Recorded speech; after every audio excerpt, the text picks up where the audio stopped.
was always impressed by coaches that I'd interview that knew everybody around the building, like the management people. They knew their names. They knew my name, and they'd call me by name, and they knew some of the players I'd coached, and they knew about the special teams, even though they're interviewing for the offensive coordinator's job. And so that's something that kind of caught my eye. And so I guess the point being is that research helps, getting to know the people that you're interviewing with, the staff, the coaches, the players. And the other thing I would say is it's helpful also to know what it is, what problems they're trying to solve by hiring their next hire.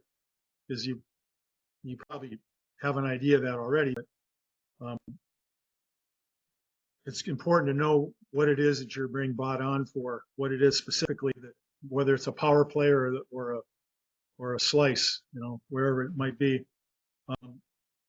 The other thing that impressed me is when I would talk to these candidates, and I tried to make a point of this too, and whenever I'm dealing with people, is just try to use their name, and proper communication skills, I think, are vital.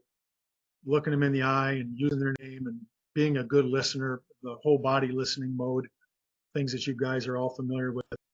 I think that's really important. And part of that same thing is that personal dialogue piece, I think, is also asking them questions. It was always good for me when I'd go somewhere, I try to make a list of the things that I actually didn't know and I wanted to find out. So, but I think it helps the dialogue go along if you're not just answering questions, if you have something to ask. The other thing I would say is that